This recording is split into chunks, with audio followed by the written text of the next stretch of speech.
皆さん、こんにちは。ポッドキャスト日本語でいこうの花です。今日も一緒に日本語を練習しましょう。こんにちは、レオです。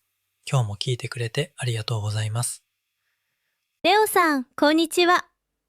最近、日本語を勉強している人によく会います。でも、みんな、日本語を話すのが怖いと言っています。そうですね、日本語は難しいですから。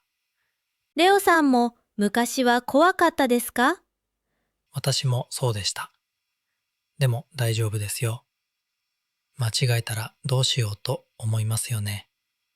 失敗は怖くないです。今日のテーマはこれです。諦めないで日本語を話しましょう。いいテーマですね。今日はゆっくりお話ししましょさて、レオさん、日本語を勉強している人はどうして日本語は無理だと思いますか？う。一番の理由は完璧に話したいと思うことですね。完璧に。わかります。間違えたら恥ずかしいとか失礼ですと思いますよね。そうですね。特に N4 レベルは新しい文法が多いです。漢字も300個くらい覚えなければなりません。300個。大変ですね。昨日覚えたのに今日忘れます。私も英語を勉強しているときよくあります。花さんもそんなことがありましたか？もちろんですよ。昔、レストランで注文したときとても緊張しました。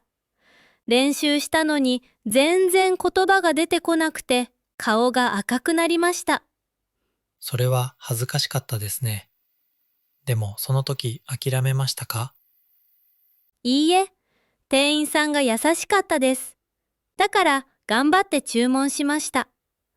後で次はもっと頑張ろうと思いました。それが一番大事です。多くの人は間違えることは悪いことだと思っています。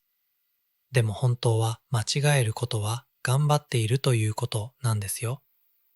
頑張っているということ。いい言葉ですね。例えば花さんは初めて日本語を話した時、すぐ正しく話せましたか？いいえ、全然。食べましたと言いたいのに、食べますと言ったりして。そうですよね。でも何度も間違えて少しずつ上手になります。間違えるのは上手になっている途中ですから。なるほど。まずは間違えても、私は今練習していますと思うことが大切ですね。はい。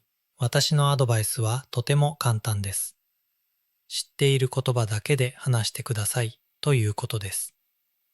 知っている言葉だけでもっと難しい言葉を使わなくてもいいんですか？はい。例えば、後悔していますという難しい言葉を忘れても、あの時は悲しかったです。でも次は頑張りますと言えば気持ちは伝わります。確かに、難しい言葉を探して止まるより、知っている言葉で話し続ける方が楽しいですね。その通りです。あと、皆さんに使ってほしい文法があります。しです。今日は漢字を練習したし、ポッドキャストも聞いたし、私は頑張っていますという感じですか？そうです。自分を頑張っているねと褒めるために使ってください。いいですね。それから、ようになりますという言葉も好きです。いつか日本人の友達と楽しく話せるようになります。そう思うとワクワクしますね。いい言葉ですね。今はできなくても毎日続ければいつか必ず話せるようになります。大切なのは未来の自分を信じることです。今の失敗は上手になるための練習ですから。楽しい時間はあっという間ですね。今日は諦めない考え方についてお話ししました。